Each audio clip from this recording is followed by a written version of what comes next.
বিয়ের প্রথম দিন থেকে আমার স্বামী আমাকে খুব অত্যাচার করে, কিন্তু আজ সে সব অত্যাচারের সীমা পার করে আমার পেটে ছুরি চালিয়ে দিল। আমি মাটিতে লুটিয়ে পড়লাম। পুরো মেঝেতে রক্তের বন্যা বইছে। তীরবিদ্ধ হরিণীর মতো আমি নীলের দিকে চেয়ে আছি। নীল হলো আমার স্বামী। ও আমার সামনে বসে হাসছে আর চুপচাপ আমার আর্তনাদ দেখছে, যেন একটা বারের জন্য ওর চোখে আফসোস দেখছি না আমি। আস্তে আস্তে আমার চোখের সামনে সব কিছু ঝাপসা হয়ে আসছে।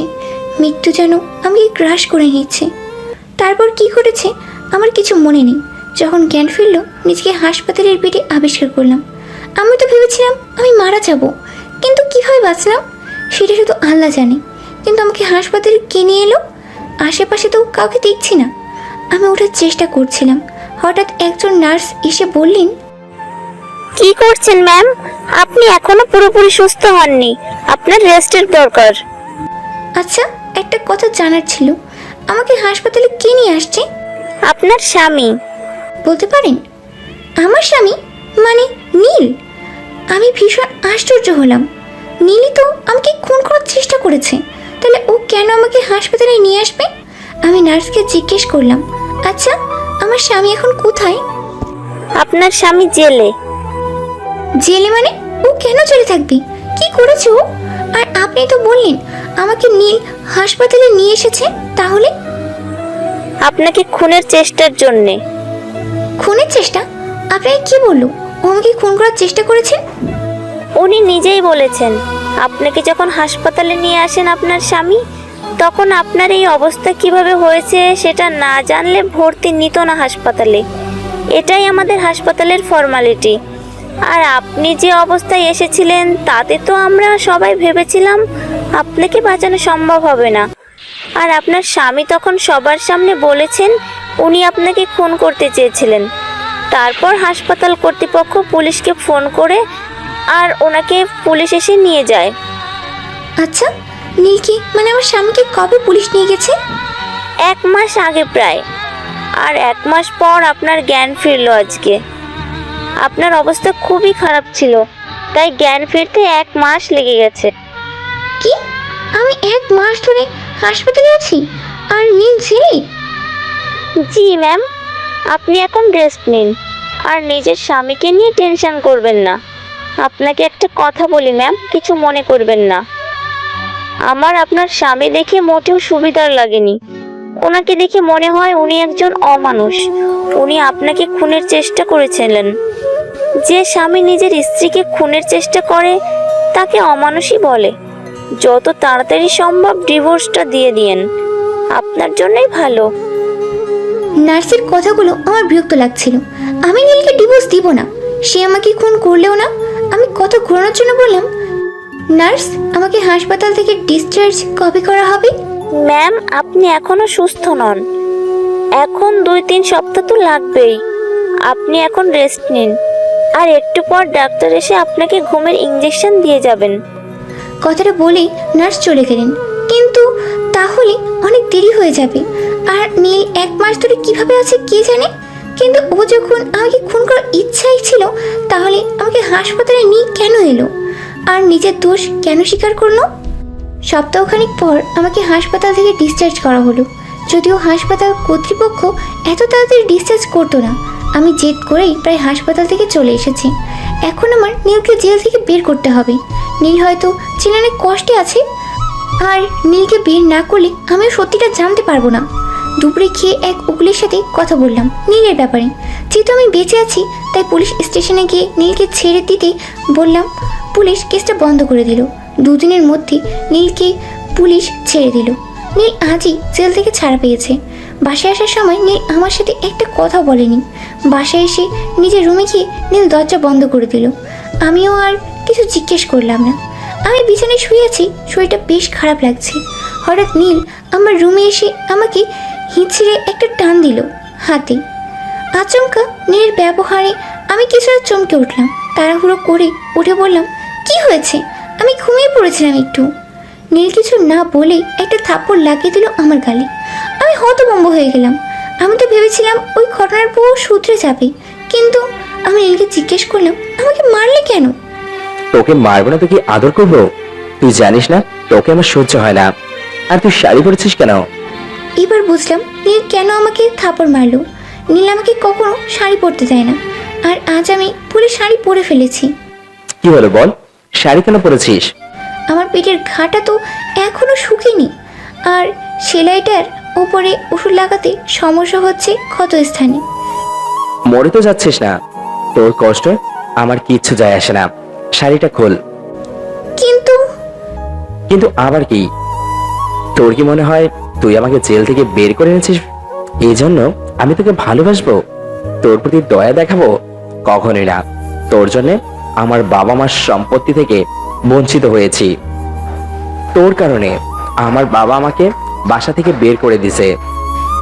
এখানে আমার দোষ কোথায়? তোমার জন্যও তো আমি বাসা ছেড়েছি। আম্মু আব্বু আমাকে সহ্য করতে পারে না, এমনকি আমার বাবা মায়ের মৃত্যুর সময়ও আমি তাদের দেখতে পাইনি। তুই এখন আমাকে দোষ দিচ্ছিস? সব দোষ তোর। বলে আমাকে প্রচুর মারতে শুরু করলো। আমি ওকে জিজ্ঞেস করলাম, মারারি যখন ছিল তখন বাঁচালে কেন, হাসপাতালে নিয়ে গেলে কেন? রোজ একটু একটু করে মরার থেকে তো ভালো আমি একেবারে মরে যেতাম। কারণ আমি তোকে তিলে তিলে মারবো, বুঝলি? এখন শাড়িটা খুল, যা। কথাটা বলে আমাকে জোরে একটা ধাক্কা দিয়ে চলে গেল। আমার হাত খাটের ধারালো অংশে লেগে রক্ত বের হতে লাগলো, কিন্তু নীল একবারও ফিরে তাকালো না। আমি নিজেকে সামনে নিয়ে শাড়ি খুলে সালোয়ার পরলাম। নীলকে আমি চিনি আমাদের বিয়ের 2 বছর আগে থেকে। ঠিক চিনি বললে ভুল হবে, কারণ আমার সাথে নীলের শুধু একবারই দেখা হয়েছিল। ওর সাথে আমার প্রেম দেখা হয় হাসপাতালে। আমার বাবা একটা অ্যাক্সিডেন্ট হয়েছিল, ওনাকে রক্ত না দিলে বাঁচানো যেত না। আমি কোথাও রক্ত পাচ্ছিলাম না, আমার মা খুব টেনশন করছিলেন। তখন নীল আমার বাবাকে এসে রক্ত দেয়, কিন্তু তখন আমার ওকে এরকম মনে হয়নি। মনে হয়েছিল ও খুব মিশুক টাইপের ছেলে, সবাইকে আপন করে নিতে পারে। কিন্তু এই নীলের সাথে ওর কোনো মিলই নেই। পরিস্থিতি মানুষকে বদলে দেয়, তাই বলে এতটা? আমার ধারণা ছিল যে মানুষকে রক্ত দিয়ে বাঁচাতে পারে সে অবশ্যই একজন ভালো মানুষ। আমার আর নীলের বিয়েটা জোর করে দেওয়া হয়। যেদিন আমাদের বিয়েটা হয়েছিল সেদিন আমি একটা অনুষ্ঠানে গিয়েছিলাম। আমি যখন সেখানে যাই তখন নীল আমাকে বলে আমার সাথে ওর কিছু জরুরি কথা আছে, আমি যেন ওর সাথে আলাদাভাবে দেখা করি। কিন্তু কথাটা নীল আমাকে সরাসরি বলেনি। একজন ওয়েটার আমাকে একটা চিরকুট দিয়েছিল, সেখানে লেখা ছিল। আমি ওর সাথে দেখা করতে নীলের কথা মতো রুমে যাই। তারপর হঠাৎ করে আমার মাথাটা ঘুরে যায় আর আমি ফ্লোরে পড়ে যাই। যখন জ্ঞান ফিরে তখন দেখি আমি বিছানায় শুয়ে আছি, আর সব মানুষ আমাকে আর নীলকে ঘিরে দাঁড়িয়ে আছে।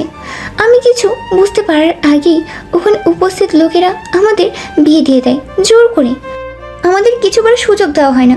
নীলও আমাকে বিয়ে করতে রাজি ছিল, সেটা ওর নীরবতা প্রমাণ করে দিচ্ছিল। কিন্তু নীলের বাবা আমাদের বিয়েটা মেনে নেন না, আর আমার বাবা মাও নেননি। আমার বাবা মা আমাকে বলেন যেন আমি কখনো তাদের সামনে না যাই, তারা মরে গেলেও না। সবাই আমাকে ভুল বুঝেছিল। তবে নীলকে ওর বাবা বলেছিল আমাকে যদি ও ডিভোর্স দেয় তাহলে ওকে মেনে নেবে। কিন্তু নীল এরকম কিছুই করেনি, ও আমাকে ডিভোর্স দেয়নি, উল্টে বারবার অত্যাচার করে গেছে প্রত্যেকটা দিন। সেই বিয়ের প্রথম দিন থেকে আমাদের বাসরাতে আমাকে ও নিয়ে যায় ওর এক বন্ধুর বাসায়। ওখানে আমাদের বাসর ঘর সাজানো হয়। আমি বিছানায় বসে নীলের অপেক্ষা করছিলাম, কিন্তু নীল এসে হঠাৎ করে আমাকে এসে বলে আমি যেন সোফায় ঘুমাই। আমি কিছু বুঝতেই পারলাম না, উল্টে ওকে জিজ্ঞেস করাই আমার গালে একটা থাপ্পড় বসিয়ে দিয়ে বলি একবার বললে বুঝিস না তুই? আমি সোফায় গিয়ে ঘুমানোর চেষ্টা করলাম, কিন্তু ঘুম আসছিল না, শুধু কান্না পাচ্ছিল। তারপর আমরা এই বাসায় আসি, কিন্তু তারপর থেকে প্রতিদিন আমাকে অত্যাচার করে নীল। আমাদের সম্পর্ক মোটেও কোনো স্বাভাবিক স্বামী স্ত্রীর মতো কখনো ছিল না। নীল আমাকে শাড়ি পরতে দেয় না, জানি না কেন। মাঝে মাঝে আমাকে স্টোর রুমে আটকে রাখতো অনেক ইঁদুর আর তেলাপোকার মাঝে। বিয়ের 6 মাস এভাবেই কাটে আমার। তারপর একদিন আমার পেটে ছুরি চালিয়ে দেয়, শুধুমাত্র তরকারিতে লবণ বেশি হওয়ার জন্য। এটা কোনো কারণ হতে পারে কি নিজের স্ত্রীকে খুন করার? কিন্তু তবুও আমি ওকে ভালোবাসি, কারণ ও আমার স্বামী। তাই এখনও আমি ওকে ছেড়ে যাইনি, ডিভোর্স দেওয়ার কথাও ভাবিনি। আর নীলও কখনো আমাকে ডিভোর্স দিতে চায়নি। আমার বিশ্বাস নীল একদিন আমাকে ভালোবাসবে। হঠাৎ করে নীল এসে বলল, কিরে, এত কি ভাবছিস? তোকে আমার শার্টগুলো ধুতে বলেছিলাম, ধুসনি কেন এখনো? আমি কি পরবো? আমি আসলে ভুলে গেছিলাম, এক্ষুনি ধুয়ে দিচ্ছি। আমি নীলের রুমে গিয়ে রুম থেকে আলমারি খুলে ওর জামা বের করছিলাম। হঠাৎ একটা কালো রঙের ডায়েরি আমার চোখে পড়লো। ডায়েরি খুলে পড়তে ইচ্ছে করছে খুব। এটা যদি নীলের ডায়েরি হয় তাহলে আমার সব প্রশ্নের উত্তর এখানেই পাবো আমি। তাই ডায়েরি খুলে পড়া শুরু করব। ঠিক সেই সময় নীল রুমে প্রবেশ করলো। আমি ডায়েরিটা ওনার নিচে লুকিয়ে নিলাম। নীল আমাকে দেখে খুব রেগে গেল। কিরে, এতক্ষণ ধরে কি করছিস তুই? কিছু না, আমি তো তোমার শার্ট বের করছিলাম। কিছু না করলে তোর শার্ট বের করা হয়নি কেন এখনো? তাড়াতাড়ি বের করে নিয়ে যা। জি, যাচ্ছি। আমি নিজের সাথে করে ডায়েরিটা লুকিয়ে নিয়ে আসি। তারপর সেটা স্টোররুমে লুকিয়ে রেখে কাপড় কাচতে যাই, কারণ আমার রুমে লুকিয়ে রাখতে পারবো না। যদি নীল দেখে তাহলে অনেক ঝামেলা হবে। কাপড় কাচার সময় কেটে যাওয়ার জায়গায় খুব ব্যথা করছিল, কিন্তু কিছু করার নেই আমার। কোনো মতে কাপড়গুলো কেচে রান্নাঘরে গিয়ে রুমে আসলাম। হঠাৎ নীল আবার চিল্লাচিল্লি শুরু করে দিছে। জয়া, কোথায় তুই? কি বলো, কি হয়েছে? এভাবে কেউ কাপড় কাচে? ময়লা তো পরিষ্কারই হয়নি। আসলে আমার খুব টান ধরছিল পেটের কাটা জায়গায়, কাচতে পারছিলাম না, তাই আর কি। তাই জন্য তুই আমার জামা কাপড় ভালো করে কাচিস নি? না নীল, আমি ভালো করে কেচেছিলাম। তুই আমার মুখের উপর কথা বললি কেন? তোর খাওয়া দাওয়া বন্ধ। শুধু খাওয়া দাওয়া বন্ধ করেও থামলো না, আমাকে টানতে টানতে স্টোররুমে গিয়ে আটকে রাখলো। নীল আমার কথা শোনো। নীল আমার কথা শুনলো না। আমি স্টোররুমে বসে কাঁদতে লাগলাম। হঠাৎ আমার নীলের ডায়েরির কথা মনে পড়লো। আমি ডায়েরিটা এখানে লুকিয়ে রেখেছিলাম। ডায়েরিটা খুঁজতে শুরু করলাম, আর পেয়েও গেলাম। ডায়েরিটার প্রথম পৃষ্ঠা পড়ে বুঝলাম এটা নীলেরই ডায়েরি। ডায়েরিটা পড়তে শুরু করলাম। আমি নীল, বড়লোক বাবার একমাত্র ছেলে। ছোটবেলা থেকে যা চেয়েছি সব পেয়েছি। ছোটবেলা থেকে বাবা আমার সব আবদার পূরণ করতেন। যখন কলেজে পড়ি তখন আমি ছিলাম কলেজের সব থেকে হ্যান্ডসাম বয়। মেয়েরা আমার সাথে প্রেম করার জন্য পাগল ছিল। আমিও সব সুন্দরী মেয়েদের সাথে প্রেম করতাম। কলেজে কোনো সুন্দরী মেয়ে আসতেই তার সাথে প্রেম করতাম। বাবা মা আমাকে তেমন কিছু বলতো না। তারপর আস্তে আস্তে ভার্সিটিতে উঠি। দেখতে সুন্দর আর বাবার টাকার জন্য কোনো না কোনো মেয়ে প্রেমে পড়েই যায়। আমি যখন অনার্স তৃতীয় বর্ষে পড়তাম তখন আমি প্রথম ইরফানিকে দেখি। ও তখন নতুন ভর্তি হয় আমাদের ভার্সিটিতে। মেয়েটা বড়লোক বাবার মেয়ে, মডার্ন সুন্দরী। তাই ইরফানিকে আমার ভালো লাগতে শুরু করে। ইরফানি আমার প্রথম ভালোবাসা ছিল। আমি এর আগে যত মেয়ের সাথে টাইম পাস করি না কেন, কিন্তু ইরফানির সাথে টাইম পাস করার কথা কখনো মাথায় আসেনি। কারণটা ছিল ও সবার থেকে অন্যরকম। আমি ইরফানিকে পাওয়ার জন্য সবকিছু করতে পারি। ইরফানিকে কোনো ছেলে প্রপোজ করলে তাকে প্রচুর মারতাম। ইরফানিকে ইমপ্রেস করার জন্য ওর বাসার সামনে বসে থাকতাম। আস্তে আস্তে ইরফানিও আমাকে ভালোবাসতে শুরু করে। আর তাছাড়া আমার বাবার অনেক টাকা, তাই ইরফানিও আমাকে ভালোবাসতে অবহেলা করে না। ব্যাপারটা আমার বাসায় জানাজানি হয়ে যায়। যেহেতু ইরফানির বাবা অনেক বড় লোক আর ইরফানি দেখতেও সুন্দর, সেহেতু আমার বাবা আমাদের সম্পর্ক নিয়ে আপত্তি করে না। আমি যখন অনার্স ফাইনাল ইয়ারে তখন ইরফানি কাজিনের বিয়ের জন্য দেশের বাইরে চলে যায়। তারপর আমি হঠাৎ কার যেন দরজায় খোলার আওয়াজ পেলাম। মনে হয় নীল দরজা খুলছে। আমি ডায়েরিটা লুকিয়ে ফেললাম।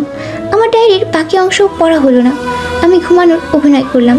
ভেবেছিলাম হয়তো আমি না খেয়ে আছি সেই জন্যই নীল আমাকে ডাকতে এসেছে, কিন্তু না, ও আমাকে রাতের খাবার রান্না করার জন্য ডাকতে এসেছে। আমি উঠে রান্নাঘরে এলাম। না খেয়ে থাকার জন্য মাথাটা প্রচুর ঘুরছিল। নীল এসে বলল, দুপুরের খাবার খেয়ে নিয়ে যা। তাই বলে ভাবিস না আমি তোকে ভালোবাসি। না খেলে তো তুই এখন ঢং করে পড়ে থাকবি আর রান্নাটাও করবি না। তাই চুপচাপ খেয়ে এসে রান্না কর। আমি খাবার খেতে গেলাম, কিন্তু খেতে ইচ্ছা করছিল না, তবুও জোর করে একটু খেলাম। তারপর রান্নাঘরে গেলাম রান্না করার জন্য। আমার বারবার ইরফানির কথা মনে পড়ছে। তবে কি ইরফানের জন্য নীল আমাকে মেনে নিতে পারছে না? কিন্তু নীল তো আমাকে ডিভোর্স দিলেই পারে। ও আমাকে ডিভোর্স কেন দিচ্ছে না? আমাদের বিয়ের পর কি হয়েছিল? আচ্ছা, ইরফানি এখন কোথায়? ইরফানি কি দেশে ফিরেছে নাকি ফিরেনি? ইরফানি কি জানে আমার আর নীলের বিয়ে হয়েছে নাকি জানে না? যদি ও জানে তাহলে ও কি করবে? আমার মনে অনেক প্রশ্ন, কিন্তু কোনো উত্তর খুঁজে পাচ্ছি না। এসব ভাবতে ভাবতে কখন যে তরকারিটা পড়ে গেছে খেয়াল করিনি। নীল পাশের রুম থেকে গন্ধ পেয়ে ছুটে এসেছে। তরকারিটা পড়লো কিভাবে? আসলে আমি তুই কি, কার কথা ভাবছিলি তুই? এই পোড়া তরকারি এখন কে খাবে? তুই খাবি? আমি বুঝতে পারিনি নীল। কি বুঝতে পারিসনি? তুই সব ইচ্ছে করেই করেছিস। কথাটা বলেই আমার হাতে গরম তরকারি চেপে ধরলো। আমি ব্যথায় চিৎকার করে উঠলাম। আর কোনোদিন এরকম করবি? না, করবো না, প্লিজ আমার হাতটা ছাড়ো, আমার খুব চলছে। নীল আমার হাতটা ছেড়ে দিয়ে চলে গেল। আমি হাতে ওষুধ লাগিয়ে আবার রান্না করলাম। খুব জ্বলছিল আমার হাতটা। আমি নীরবে কাঁদছিলাম। আমার বাবা মার যদি বেঁচে থাকতেন তাহলে কি তাদের একবারও জানাতে ইচ্ছা করতো না আমি কেমন আছি, কোথায় আছি, বেঁচে আছি নাকি মরে গেছি? তারা যদি জানেন আমি এত কষ্টে আছি তাহলে তারা কী করতেন? আমার খুব জানতে ইচ্ছা করে, কিন্তু জেনেই ভাব কী লাভ? তারা তো কেউ বেঁচে নেই। আমি তাদের শেষ দেখাটাও দেখতে পাইনি। এর থেকে কষ্টের কি হতে পারে? আমি যদি নীলকে ডিভোর্স দিই আমি কোথায় যাব জানি না, কিন্তু দুজন ভালোবাসার মানুষের মাঝে থাকা উচিত না। তাই আমি নীল আর ইরফানি দেখা করাবো। ওদের মধ্যে ভুল বোঝাবুঝি মিটিয়ে দেব। আমার জন্য নীল যা যা হারিয়েছে তার সব কিছু ওকে ফিরিয়ে দেব।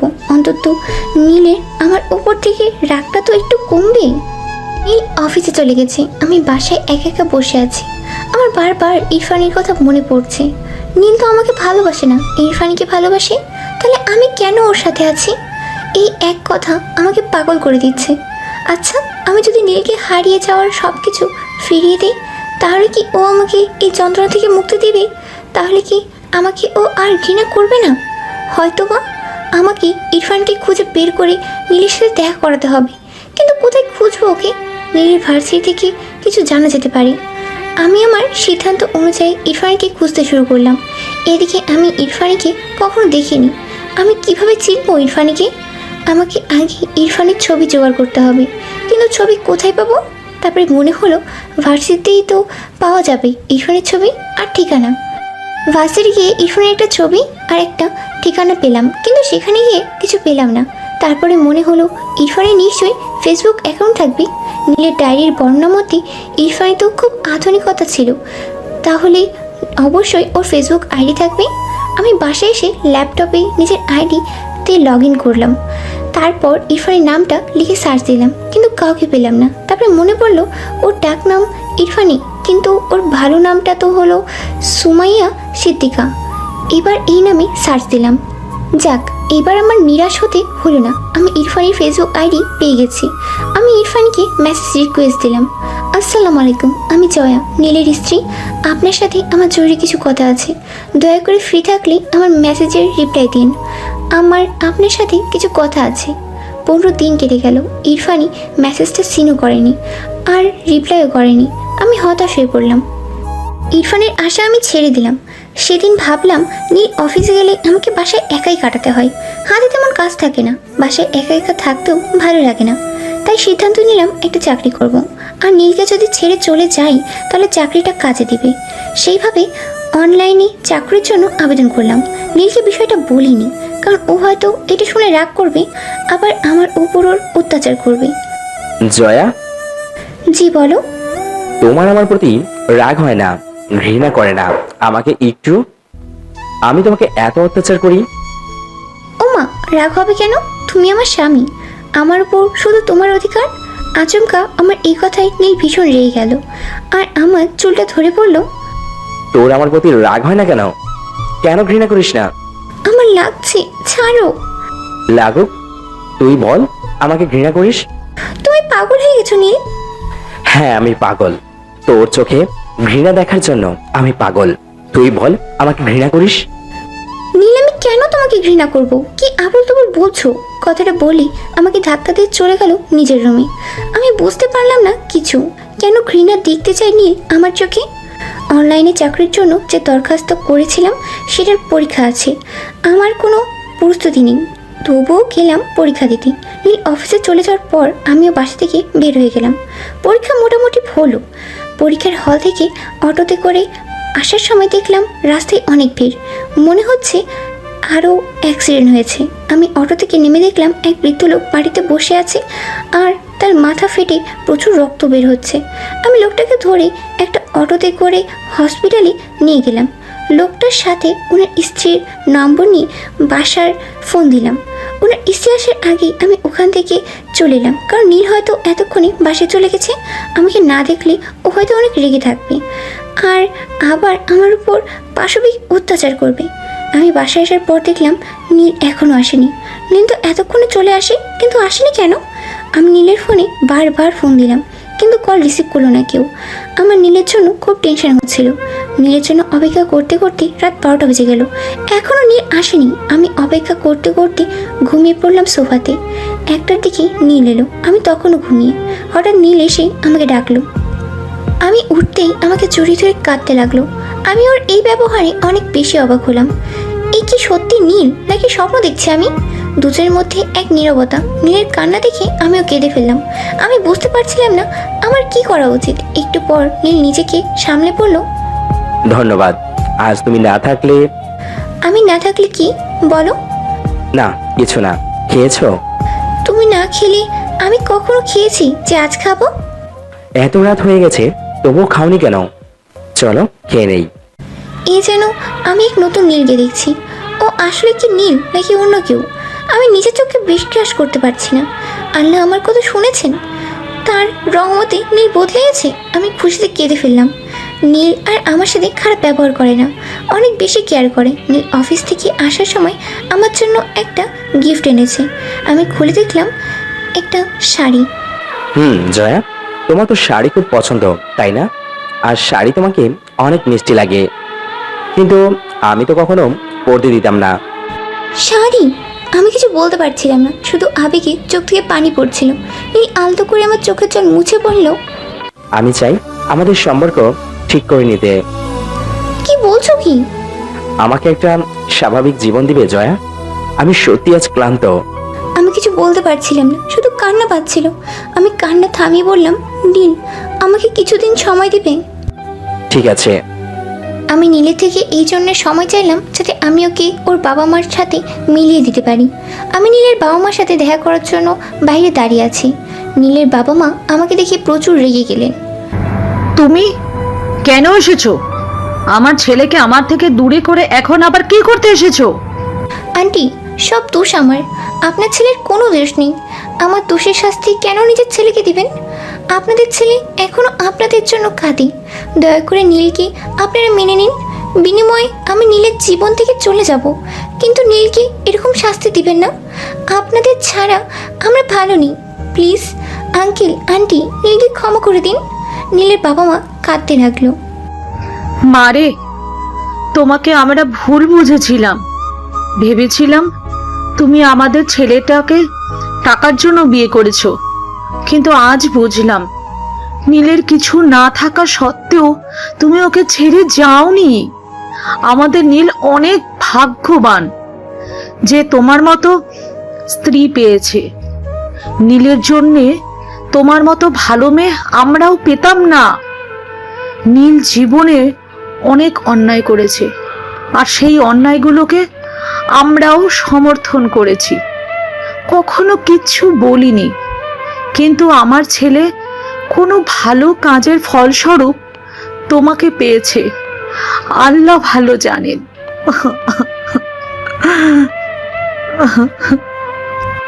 আঙ্কেল আন্টি, এভাবে বলবেন না। নীল আমার স্বামী, আর স্বামীর যে কোনো অবস্থায় সাথে থাকা স্ত্রীর কর্তব্য। আমাদের আঙ্কেল আন্টি কেন বলছো? বাবা মা বলো। মা বাবা, আপনারা চলুন আমার সাথে নীলের কাছে। না মা, কেন বাবা? আজ আমরা যেতে পারবো না। সামনের মাসের 10 তারিখে ওর জন্মদিন, সেদিন যাব। ঠিক আছে। আমি ওখান থেকে চলে এলাম। নীলার বাবা মার আচরণ কিছুটা অবাক লাগলো আমার। ছেলের সাথে দেখা করতে এত সময় কেন চাইলো? বাসায় আসতেই তো একটা অপরিচিত নাম্বার থেকে আমার ফোনে কল এলো। আমি কল রিসিভ করতেই একটা মেয়ে বলল, তুমি কি জয়া, জি আপনি কে বলছেন? নীলের স্ত্রী? জি, আপনি কি? ইরফানি। ইরফানি? হ্যাঁ ইরফানি, নীলের ইরফানি। তুমি তো আমাকে ফেসবুকে নক করেছিলে, আমি সেটা 1 সপ্তাহ আগে দেখলাম। তারপর তোমাকে অনেক মেসেজ করেছি কিন্তু কোনো রিপ্লাই পাইনি। অনেক কষ্টে তোমার নাম্বার জোগাড় করেছি। আমি তোমার সাথে দেখা করতে চাই। আমার তোমাকে কিছু বলার আছে। কি বলবেন আমাকে? সেটা না হয় দেখা হলেই বলবো। কিন্তু আমি কেন আপনার সাথে দেখা করব? এছাড়া তোমার কাছে কোনো উপায় নেই, কারণ নীল শুধু আমাকে ভালোবাসে। তাই লক্ষ্মী মেয়ের মতো যে ঠিকানা টেক্সট করছি, কাল নীল অফিসে চলে গেলে এসো। আপনি কি করে জানেন নীল আমাকে ভালোবাসে না? যদি নীল তোমাকে ভালোবাসতো তাহলে তুমি আমাকে নক দিতে না। আমি তোমাকে ঠিকানাটা টেক্সট করছি, চলে এসো। ঈশ্বরী কেন আমার সাথে দেখা করতে চায়? কি চাই ও? নীল আমাকে ভালোবাসতে শুরু করেছে, আর এ সময় ইরফানি? হে আল্লাহ, আপনি আমাকে আবার কোন নতুন পরীক্ষায় ফেলেছেন। যদি ইরফানি নীলের জীবনে ফেরত আসতে চায় তাহলে আমি কি করব? আমি সারা রাত ঘুমাতে পারলাম না। নীলকে হারানোর ভয় হচ্ছে আমার খুব। সকালে নীল অফিসে যাওয়ার পর আমিও ইরফানের পাঠানো ঠিকানায় গেলাম। আমি কফি শপের ভিতরে গেলাম। অনেকক্ষণ অপেক্ষা করার পর দেখলাম ইরফানি এলো। দেখতে খুব একটা ফর্সা নয়, চুলগুলো ছোট্ট করে কাটা, জিন্স আর টপস পরা। ওকে চিনতে আমার দেরি হলো না, কারণ ওর ছবি দেখেছিলাম আর নীলের ডায়েরির বর্ণনা অনুযায়ী বুঝলাম ওই ইরফানি। জয়া, রাইট? নীল হঠাৎ তোমার মতো পর্দাশীল খ্যাতমের মধ্যে কি দেখলো বুঝলাম না। সারাদিন এসব বোরকা হেজাব পরো নাকি? চেহারা খারাপ সেটা বোরকার নিচে লুকিয়ে রাখো। নীলের পছন্দ দেখছি আজকাল বদলে গেছে। না জানি নীল কিভাবে তোমার সাথে থাকে। এক্সকিউজ মি আপু, কারো পোশাক নিয়ে কথা বলার অধিকার কারো নেই। মীরা কোন ভোগপণ্য নয় যে সবাইকে দেখিয়ে বেড়াতে হবে। আর আপনি যদি মনে করেন আমি অশিক্ষিত তাহলে ভুল ভাবছেন। আমি ঢাকা বিশ্ববিদ্যালয় থেকে বাংলায় মাস্টার্স করছি। আর এমনও হতে পারে আমার চেহারা দেখে আপনার পায়ের তলার মাটি সরে গেল। ইরফানি আমার কথায় তাচ্ছিল্যের একটা হাসি দিল। বাই দ্য ওয়ে, যে জন্য তোমাকে ডেকেছি। কেন ডেকেছেন? নীলের জীবন থেকে সরে যাও। নীল শুধু আমাকে ভালোবাসে। আমি নীলের জীবন থেকে সরে যাব না। আমি ওর স্ত্রী। স্ত্রী? কিসের স্ত্রী? আমি ওর ভালোবাসা। আপনি ওর ভালোবাসা ছিলেন, এখন নেই। নীল শুধু আমাকে ভালোবাসে। আমার কথা শুনে ইরফানি হাসতে শুরু করলো। তারপর নিজের ফোন থেকে নীলকে কল দিল। হ্যালো ইফরা, বেবি, তুমি জানো তো আমি কত ব্যস্ত থাকি। এত ফোন দাও কেন? বাবু, আমি তোমাকে ছাড়া থাকতে পারি না। আমাকে কবে বিয়ে করবে? করব। এত তাড়া কিসের তোমার? তোমাকে ছাড়া ভালো লাগে না। Okay baby, bye. যা দুষ্টু, বাই। দেখলে তো, ও এখনো আমাকেই ভালোবাসে। আমি বিশ্বাস করি না। সেটা তোমার ব্যাপার, কিন্তু আমি তো নীলকে আমার করে ছাড়বো। কথাটা বলে ইরফানি চলে গেল। নীল কি সত্যি এখনো ইরফানিকেই ভালোবাসে? তাহলে আমার সাথে কেন এত ভালো ব্যবহার করছে? কেন আমাদের সম্পর্ক ঠিক করার কথা বলছে? তবে কি সবটাই মিথ্যা? আমাকে নীল ঠকাচ্ছে না তো? কিছুই বুঝে উঠতে পারছি না। বাসায় বসে আছি, নীল আর ইরফানের কথাগুলো কানে বারবার বাজছে। হঠাৎ নীল এসে বলল, কি হয়েছে জয়া, এত চুপচাপ কেন? কিছু না। আমাকে বলো। তেমন কিছু না। আচ্ছা, একটা প্রশ্ন করি। তুমি কতজনকে ভালোবাসছো মন থেকে? আমার প্রশ্ন শুনে নীল হাসতে লাগলো। হাসছো কেন? তোমার কথা শুনে। আমি কি কোনো হাসির কথা বলেছি? না, এমনি। উত্তরটা দাও। সত্যি বলবো? হ্যাঁ। একজনকে, যাকে প্রথমবার দেখেই ভালোবেসে ফেলেছিলাম, যাকে কষ্ট দিলে আমার চোখে পানি এসেছে, যার সাথে সারা জীবন কাটাতে ইচ্ছে করে, যে সাথে থাকলে মনে হয় দুনিয়ার সবকিছু ভুলে যাই। এখনো তাকে ভালোবাসো? নীল মুচকি হেসে বলল, একবার যাকে ভালোবাসা যায় তাকে কখনো ভোলা যায় না। কিন্তু তুমি আমাকে কেন এসব জিজ্ঞেস করছো? না, এমনি। কথাটা বলে রুমিকে দরজা বন্ধ করে কাঁদতে লাগলাম। তার মানে নীল এখনো ইরফানিকেই ভালোবাসে। হে আল্লাহ, আপনি বলে দিন আমি কি করব? অনেক ভেবে সিদ্ধান্ত নিলাম নীল আর ইরফানের জীবন থেকে সরে যাব। আমি ইরফানকে কল দিয়ে বললাম, আসসালামু আলাইকুম। ওয়ালাইকুম আসসালাম জয়া। আমি জানতাম তুমি আমাকে কল দিবে। তা কি সিদ্ধান্ত নিলে?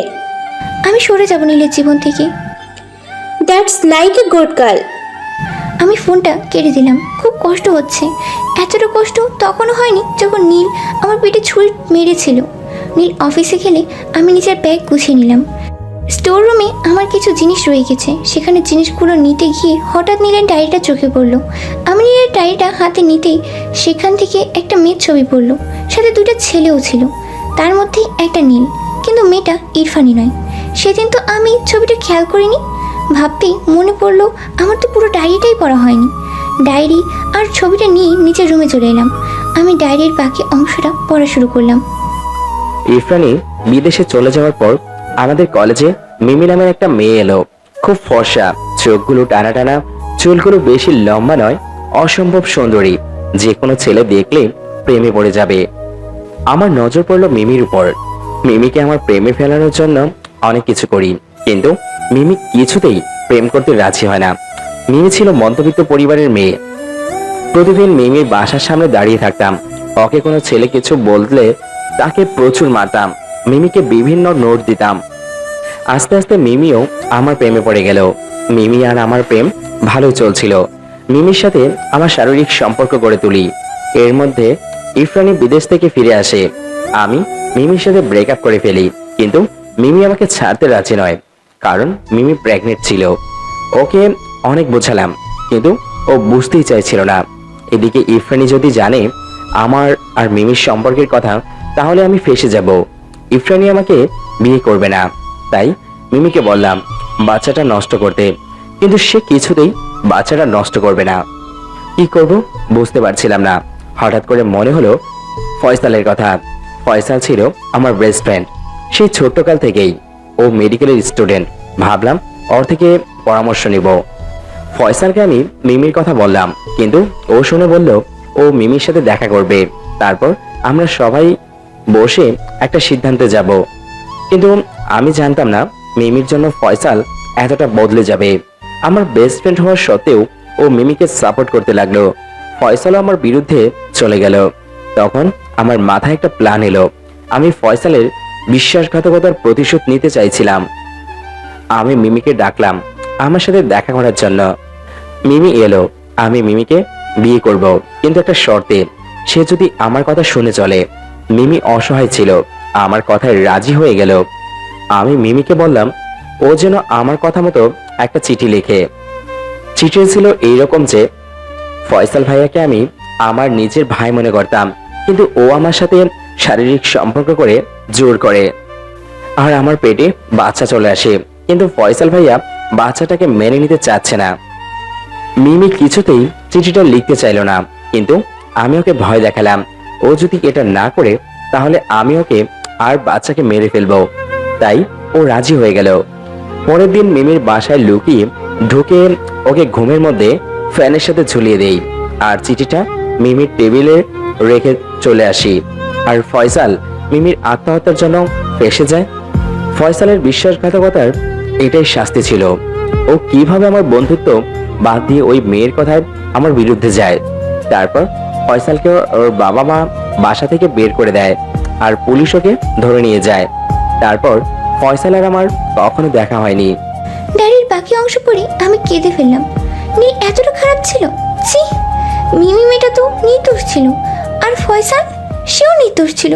নিজের বেস্ট ফ্রেন্ডকে এভাবে যে ফাঁসাতে পারে সে অমানুষেরও কিচ্ছু না। নীলকে আমি ঘৃণা করতে শুরু করলাম। নীলের মুখ দেখতেও আমার এখন ঘৃণা হচ্ছে। নীল যে এত খারাপ সেটা কি ইরফানি জানে? হয়তো বা জানে না, জানলে এরকম একটা অমানুষকে ভালোবাসতো না। আমি সিদ্ধান্ত নিলাম ইরানিকে সব সত্যিটা বলবো। আমি একটা মেয়ে হয়ে অন্য মেয়ের জীবন নষ্ট করতে পারি না। আমি ইরফানিকে কল করে আবার আমার সাথে দেখা করতে বললাম। কেন ডেকেছো আমাকে জয়া? নিজের সিদ্ধান্ত কি বদলে ফেলছো? সিদ্ধান্ত বদলালে কিন্তু আমার থেকে খারাপ কেউ হবে না। দেখুন, আমি আমার সিদ্ধান্ত বদলাইনি, আর আমি নীলের ব্যাপারে কিছু বলতে চাই, সেই জন্য ডেকেছি। কি বলবে? নীল আসলে একজন অমানুষ। ও মিমি নামের একটা মেয়েকে খুন করেছে। প্রথমে ওর সাথে শারীরিক সম্পর্ক করে, তারপর মিমি যখন প্রেগনেন্ট হয়ে যায় তখন মিমিকে খুন করে। নীল ওর বেস্ট ফ্রেন্ড ফয়সালকে ফাঁসিয়ে দেয়। আমার এসব কথা শোনার পর ইরফানির কোনো আক্ষেপ দেখছি না। কিছুক্ষণ পর ইরফানি বলল, তোমার কি মনে হয় আমি নীলের ব্যাপারে জানি না? আমি সব জানি, মিমির সাথে কি হয়েছে আর না হয়েছে। আপনি জানেন? তাহলে নীলকে এসব করা থেকে আটকাননি কেন? নীলকে আমি ভালোবাসি, নীল জেলে যাবে সেটা আমি কিভাবে হতে দিতাম?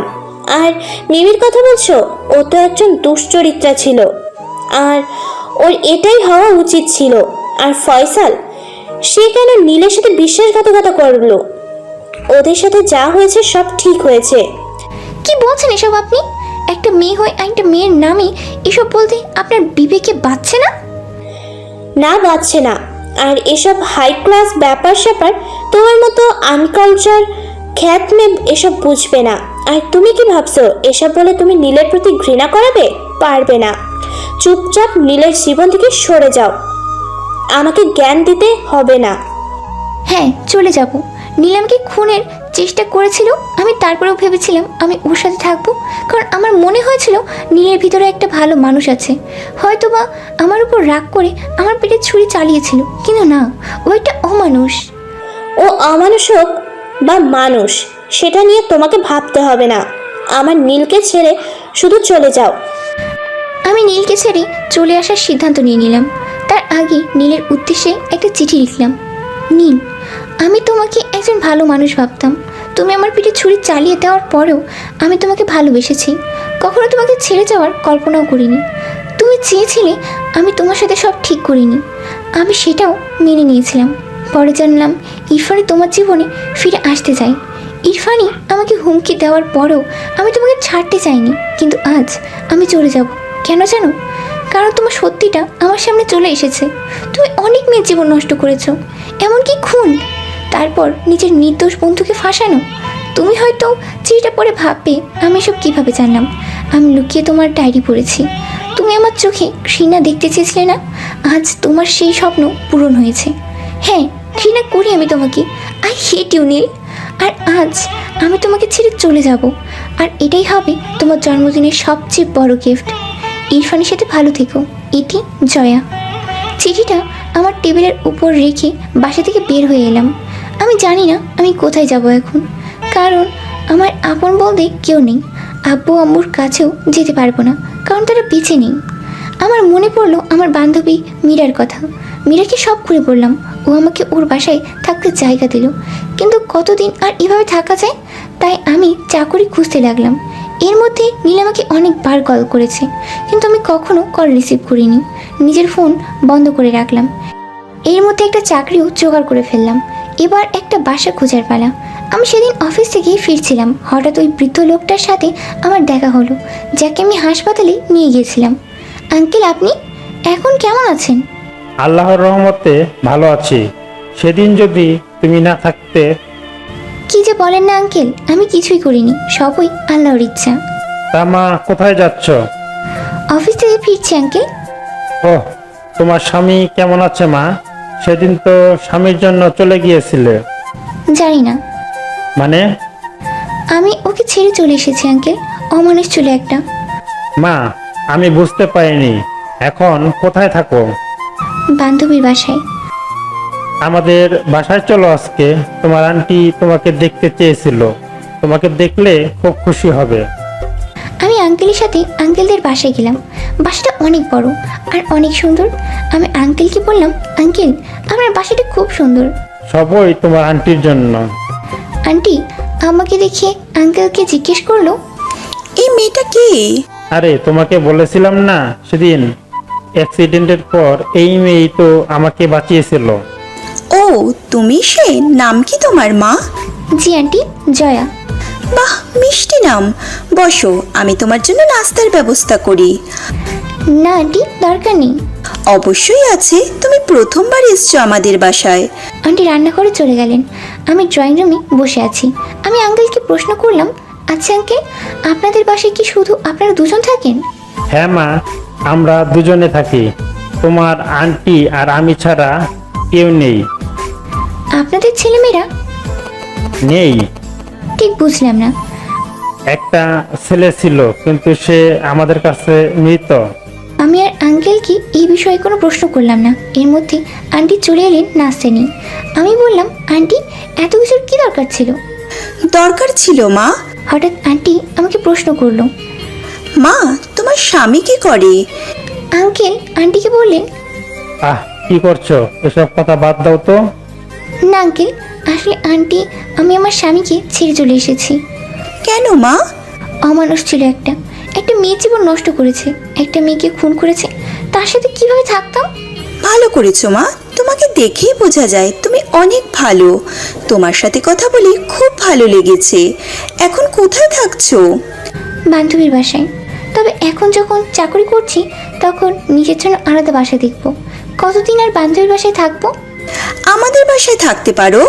না আঙ্কেল, ধন্যবাদ। আপনাদের উপর আর বোঝা হতে চাই না। বোঝা কেন হবে মা, তুমি থাকলে আমাদেরও ভালো লাগবে। কিন্তু কোনো কিন্তু না, তুমি আমাদের মেয়ের মতো, তাই আজ থেকে তুমি এখানেই থাকবে। ঠিক আছে আঙ্কেল, আমি যেন একটা নতুন জীবন পেলাম, নতুন করে বেঁচে থাকার মানে পেলাম। এভাবে ভালোই কাটছিল আমার দিন। আঙ্কেল আন্টি আমাকে আপন করে নিয়েছিল, যেন আমি ওনাদের নিজের মেয়ে। আমি নতুন করে বাবা মা পেলাম। হঠাৎ একদিন একটা অপরিচিত নাম্বার থেকে কল এলো। আমি রিসিভ করতেই সে বলল, তুমি কি জয়া? জি, আপনি কি? আমি নীলের মা বলছি। আপনি? হ্যাঁ, তোমাকে কিছু জানানোর আছে। জি বলুন।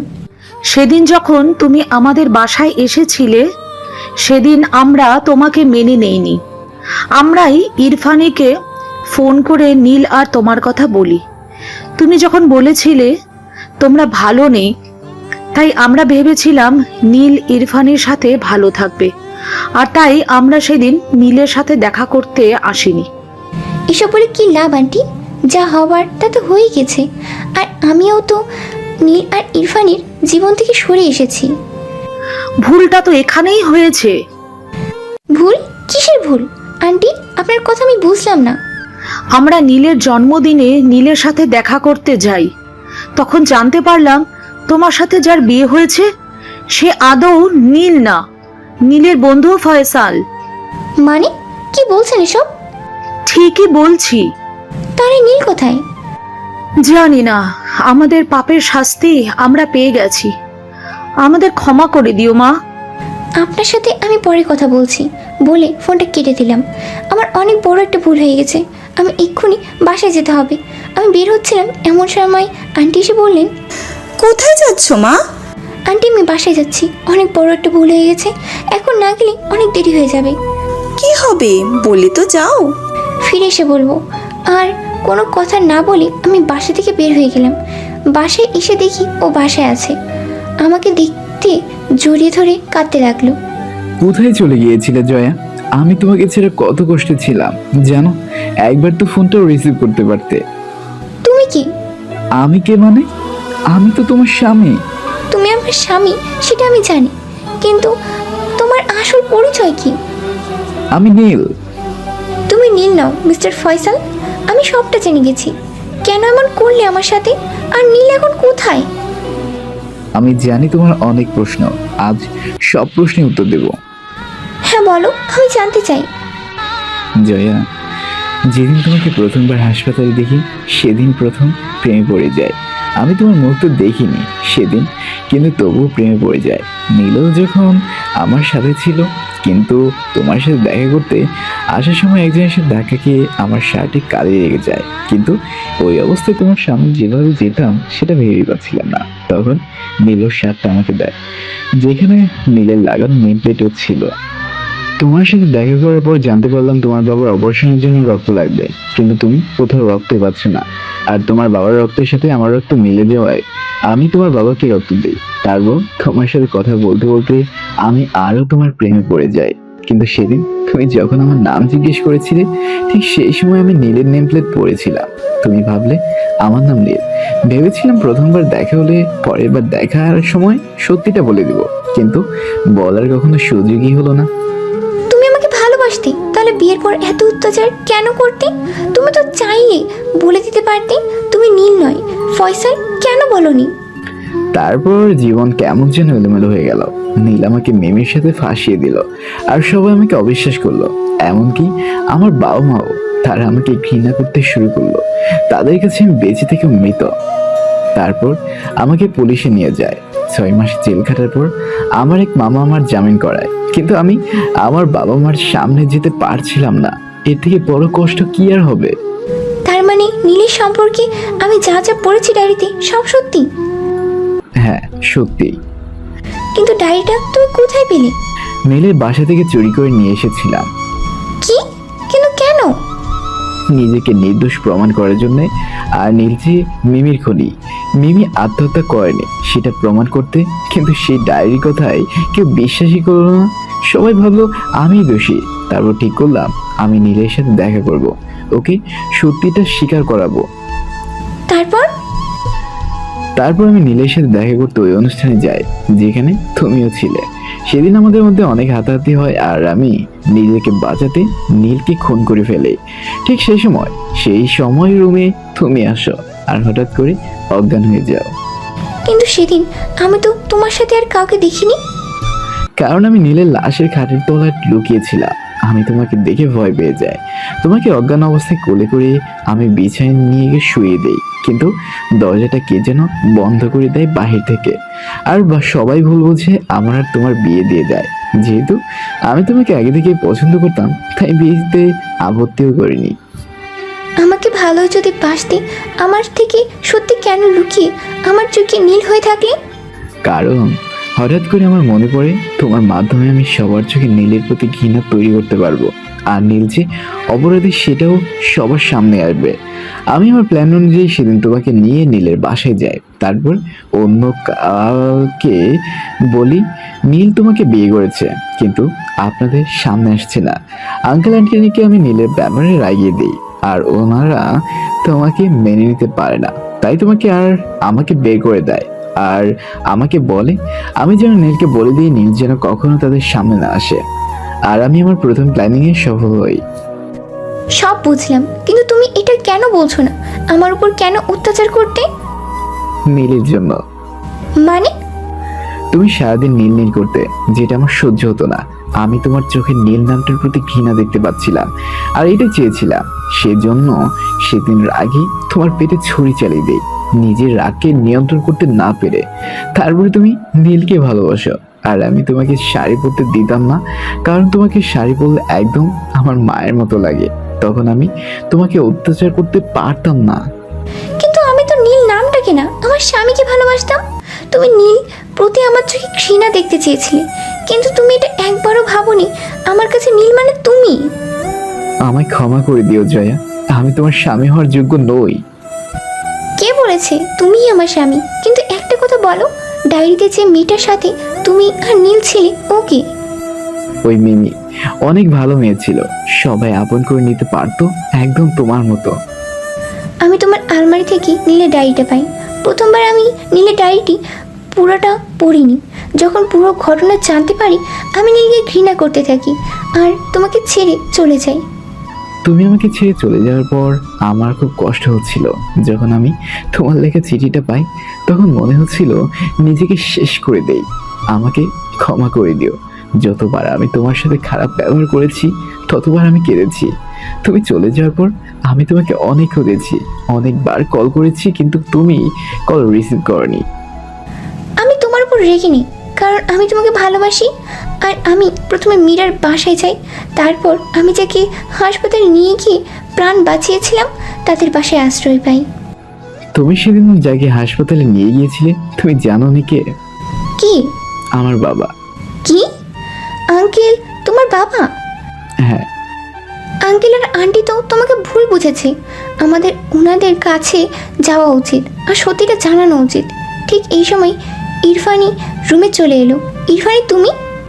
আশা করেনি নিশ্চয়ই আমি এখানে আসব, অবশ্য না করারই কথা। আপনি এখানে কেন এসেছেন? প্রতিশোধ নিতে। কিসের প্রতিশোধ? আমার নীলের মৃত্যুর। আমি সব শুনেছি তোমাদের কথা। দেখো, ইরফানি নীল অপরাধী ছিল আর ওর মতো মানুষের বেঁচে থাকার কোনো অধিকার নেই। ফয়সাল, তোমার থেকে আমি এসব শুনবো না। তুমি আমার নীলকে মেরে ফেলছো, তোমাকে আমি খুন করে ফেলবো। না না, তোমাকে না, তোমার বউ, তোমার ভালোবাসার জয়াকে খুন করব। তোমাকেও তো বোঝাই ভালোবাসা ছাড়া বাঁচতে কেমন লাগে। না, তুমি এটা করবে না।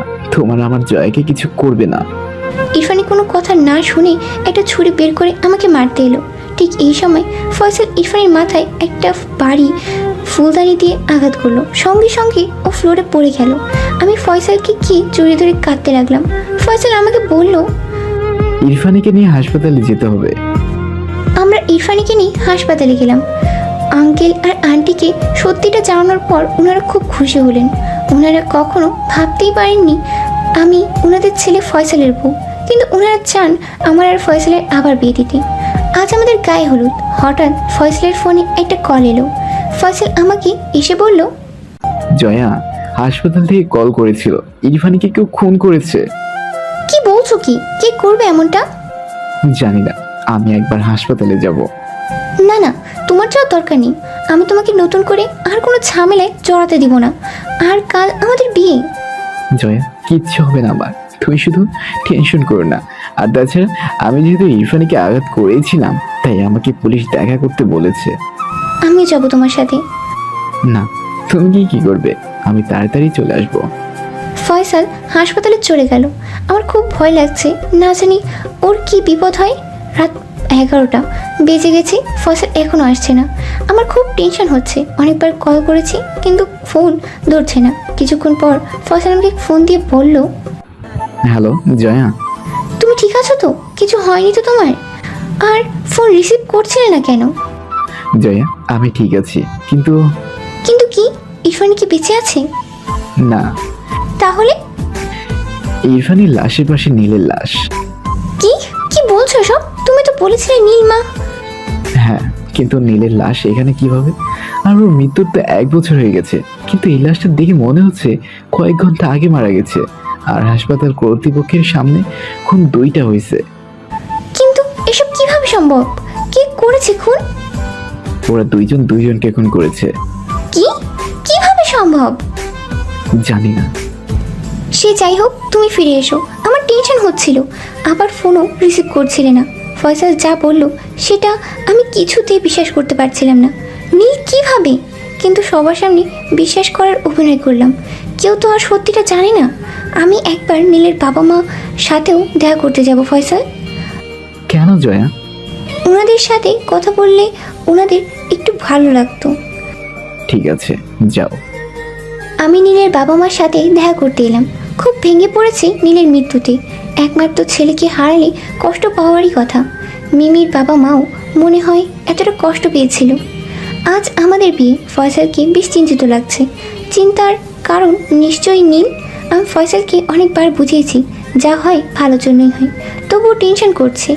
এদিকে আমি নতুন বউ সেজে বসে আছি, ওর কাছেও যেতে পারছি না। বিয়ের কার্যক্রম শেষ। আমি বাসর ঘরে বসে আছি। ফয়সাল রুমে প্রবেশ করলো, কিন্তু ওকে খুবই চিন্তিত দেখাচ্ছে। তুমি টেনশন কেন করছো? আমাদের প্ল্যানটা ছিল নীলকে আর ওদের পরিবারকে শুধু কষ্ট দেয়া, মেরে ফেলা নয়। কিন্তু নীল আর ইরফানি তো মারা গেল, এখন কি হবে? কিছু হবে না। তোমার অভিনয়টা খুব ভালো ছিল, কারোর সন্দেহ হয়নি তোমার উপর। অভিনয়টা তো করতেই হতো। ওই নীল আমার বোন মিমি আর ওর বাচ্চাকে মেরে ফেলেছে। শুধু তাই না, ওর কারণে আমার বাবা মা মারা গিয়েছে। আমার বাবা খুব ভালো মানুষ ছিলেন। মিমি আপুর আত্মহত্যা সহ্য করতে না পেরে তিনিও আত্মহত্যা করে বসেন। কিন্তু উনি সত্যি জানতে পারলেন না মিমি আপু নির্দোষ ছিল। আমার পরিবারের সবাইকে অনেক অপমান সহ্য করতে হয়েছে। সবাই আমার আপুর চরিত্র নিয়ে কথা বলেছে। সবাই শুধু আমাদের ঘৃণা করেছে। আমিও সেই ঘৃণা দেখতে চেয়েছিলাম নীলের পরিবারের প্রতি, সবার। আর তুমি নীল সেজে যা যা করছো তাতে আমার ইচ্ছে পূরণ হয়েছে। বাবার মৃত্যুর কিছুদিন পর আমার মাও মারা যায়। তারপর একদিন মিমি আপুর একটা ডায়েরি পড়ে আমি সত্যিটা জানতে পারি। আমি প্রথমে ভেবেছিলাম তুমি দোষী, কিন্তু পরে সত্যিটা জানতে পারি। তারপর তোমার জামিন করাই, তোমাকে আমার প্ল্যানিংয়ে সামিল করি। আমরা সেদিন নীলকে খুন করিনি, ওকে কিডন্যাপ করি। তারপর ওকে আমাদের স্টোর রুমে বেঁধে রাখি। আর তারপর আমি তোমাকে বিয়ে করি। আর আমরা এমন অভিনয় করি যাতে মনে হয় আমি নীল। নীলের বাসায় গিয়ে ওর বাবা মাকে ওর ব্যাপারে রাগিয়ে দেওয়া। নীলের ওর ডায়েরি, ওইটা তো আসলে নীলের লেখা ছিলই না, ওইটা তো আমাদের লেখা ছিল। আর তোমার সাথে খারাপ ব্যবহার, তোমাকে খুনের চেষ্টা, এসব সব আমাদের নাটক ছিল। এসব আমরা এই জন্যই করেছি কারণ নীলকে ইরফানের সামনে নীলকে খারাপ প্রমাণ করার জন্য, যাতে ইরফানি নীলকে ভুল বোঝে। হ্যাঁ, এই জন্যই আমিও ইরফানের সাথে ইচ্ছে করে দেখা করি আর নীলের বাবা মার সামনেও গিয়ে নাটক করি, কারণ আমি জানতাম আমি যতই নীলের ভালো স্ত্রী হই না কেন ওনারা ইরফানিকে নীলের বউ মানবে, কারণ ওনাদের কাছে টাকাই সব। আর বোকা ইরফানি আমাকে ওর আর নীলের আগের ভয়েস রেকর্ড শুনিয়েছে। ও তো আর জানতো না নীল আমাদের কাছে বন্দি। ঠিক তারপর তুমি বাসা থেকে চলে যাওয়ার নাটক করলে। ইরফানিও ভাবলো নীল তোমাকে ভালোবাসে না, তুমি নীলের জীবন থেকে সরে গেছো। আর ঠিক তারপরে ইরফানি যখন নীল মানে আমার সাথে দেখা করতে আসছিল, তখন আমি তোমাকে ফোন করে বাসায় আসতে বলি, আর ইরফানিকে দরজার বাইরে দেখে একটা মিথ্যে গল্প বানাই দেই যে আমি নীলকে খুন করেছি। ইরফানি আমার উপর রেগে গিয়ে তোমাকে মারার চেষ্টা করে, কিন্তু জানতো না যে এসব আমাদের সাজানো, সব আমাদের প্ল্যান। কিন্তু নীলকেও ফুলই বুঝলোই না, উল্টো আমাদের মারার চেষ্টা করলো। আর ঠিক সেই সময় নীল আমাদের এখান থেকে পালায় আর ইরফানির সাথে দেখা করতে হাসপাতালে যায়। ইরফানিকে কিডন্যাপ করার জন্য একটা বন্দুক নিয়ে হাসপাতালে যায়, কিন্তু ইরফানি ভাবতে থাকে নীল তো মারা গেছে, তাহলে এটা কে? এটা নিশ্চয়ই আমাদের নতুন কোনো প্ল্যান। আর নীলের হাতে বন্দুক থাকায় ও ভাবে নীল ওকে মারতে এসেছে, তাই ও ভয় পেয়ে পেটে ছুরি চালিয়ে দেয়। কিন্তু নীলের হাতে একটা বন্দুক ছিল, আর মৃত্যুর পূর্বে ও ইরফানিকে গুলি করে দেয়। আর সব শেষ হয়ে যায়, কিন্তু কিছু করার নেই, ওদের ভাগ্য এটাই ছিল। হয়তোবা, কিন্তু এটা তো ভালো হয়েছে, আমাদের কেউ সন্দেহ করেনি। আর সবার দৃষ্টির বাহিরে তুমি আমার তোমার প্রতিশোধটাও নিতে পেরেছো। আমি না ফয়সাল, সবার দৃষ্টির বাইরে আমি ছিলাম না, ও ছিল। আর এই প্রতিশোধ শুধু আমার একার ছিল না, ওরও ছিল। ও মানে কে? মিমি আপু। কি? মিমি কোথা থেকে আসবে? মিমি তো মারা গেছে। আপু মারা যায়নি। মানে? দরজায় হঠাৎ কেউ একজন নক করলো, মনে হয় ও এসেছে। আমি কি দরজাটা খুলে দিলাম, হ্যাঁ ওই এসেছে। ফয়সাল মিমি আপুকে দেখে চমকে গেল। মিমি, তুমি তুমি বেঁচে আছো? এটা কিভাবে সম্ভব? হ্যাঁ বেঁচে আছি আমি। আজ যে আমি বেঁচে আছি সেটা শুধু জয়ার কারণে। জয়ার কারণে? কিন্তু জয়া তো আমাকে কিছুই বলেনি। আমি নিষেধ করেছিলাম বলতে। আর তুমি এতদিন কোথায় ছিলে? একটা অনাথ আশ্রমে ছিলাম আমি। সেদিন কি হয়েছিল মিমি? সেদিন যখন আমাকে দিয়ে নীল চিঠি লেখায় তোমার নামে, আমি সেদিন আন্দাজ করতে পেরেছিলাম নীল তোমাকে খুন করবে, কিন্তু বুঝেও কোনো লাভ ছিল না। ঘুমন্ত অবস্থায় ফ্যানের সাথে ঝুলিয়ে দেয়। তখন জয়া আমার রুমে আমার সাথে ছিল, ও শুধু বাথরুমে গিয়েছিল। তখন নীল আসে আর আমাকে ফ্যানের সাথে ঝুলিয়ে দিয়ে ওখান থেকে পালায়। জয়া অনেক কষ্টে আমাকে বাঁচিয়ে হাসপাতালে নিয়ে যায়, কিন্তু ও মা বাবাকে কিছু জানায় না। যেহেতু আমরা সেদিন ভার্সিটির হলে ছিলাম, তাই ভার্সিটির ছুটি ছিল বলে প্রায় সবাই বাসায় চলে গিয়েছিল। আমরাও যেতাম, জয়া আমাকে নেওয়ার জন্য এসেছিল। কিন্তু নীল আমাদের জীবনটা ধ্বংস করে দিল, আমাদের অনাথ করে দিল, আমাদের বাবা মাকেও কেড়ে নিল। আমি আপুকে তো বাঁচিয়ে নিই, কিন্তু আমার বাচ্চাটা মারা যায়। আপু আর আমি ঠিক করি আমাদের সাথে হওয়া অন্যায় প্রতিশোধ নিব আমরা। তাই আপু সবার হারে থাকে আর আমি তোমার সাথে মিলে নীলকে শাস্তি দিই। কিন্তু নীলের বাবা মা আমার বাবা মার সাথে দেখা করতে আসে, তখন বাবা মাকে অনেক বাজে বাজে কথা শোনায়, যার কারণে বাবা আত্মহত্যা করে আর মাও মারা যায়। হ্যাঁ, জয়া আর তুমি না থাকলে আজ নীল শাস্তি পেত না। ও তো তোমার সাথে অন্যায় করেছে, কিন্তু তুমি নিজের ফ্রেন্ডকে সাহায্য না করে আমাদের কেন সাহায্য করেছিলে? কারণ আমি অন্যায়কারীদের সাথে থাকি না, সে যেই হোক না কেন। আর একটা কারণ হলো জয়া। জয়া? হ্যাঁ, আমি ওকে প্রথম দিন থেকে ভালোবাসতাম। আর আমি এটাও জানতাম জয়া তোমার বোন। তোমার বাবাকে রক্ত দেওয়ার সময় আমি সব তথ্য নেই জয়ার আর তোমার ফ্যামিলির ব্যাপারে। আর যখন নীল তোমার সাথে এসে অন্যায় করে আমাকে ফাঁসিয়ে দেয়, আমি নীলের পক্ষ না নিয়ে তোমাদের সাপোর্ট করি। আমি আন্দাজ করেছিলাম তুমি জয়াকে ভালোবাসো, তাই জয়াকে তোমাকে বিয়ে করতে বলি। আজ তোমাদের বিয়ে হয়েছে শুনে এজন্য আমি অনেক খুশি। আমার বোনকে তোমার থেকে ভালো কেউ রাখতে পারবে না। আমি আসি, ভালো থেকো তোমরা। ওর মতো মানুষের বেঁচে থাকার অধিকার এমনিতেও নেই। কোথায় যাবে তুমি আপু? অনাথ আশ্রমে, আমার ইচ্ছে পূরণ করতে। আমি অনাথ আশ্রমের বাচ্চাদের মায়ের মতো ভালোবাসবো। নিজের সন্তানকে বাঁচাতে পারেনি তো কি হয়েছে, ওদের মধ্যে নিজের সন্তানকে খুঁজে বাকি জীবনটা কাটিয়ে দিব। না আপু, তোমাকে আমি যেতে দিব না। এতদিন পর তোমার সাথে দেখা হলো, তুমি এভাবে যেতে পারো না। ফয়সাল, ওকে সামলাও, আমি আসছি, আমার দেরি হয়ে যাচ্ছে। মিমি আপু চলে গেল। আমি ফয়সালের কাঁধে মাথা রেখে কাঁদতে লাগলাম। এই কান্নাটার মানে ছিল একদিকে নিজের বোন চলে যাওয়ার কষ্ট, অন্যদিকে আমাদের নতুন জীবন শুরু করার আনন্দ।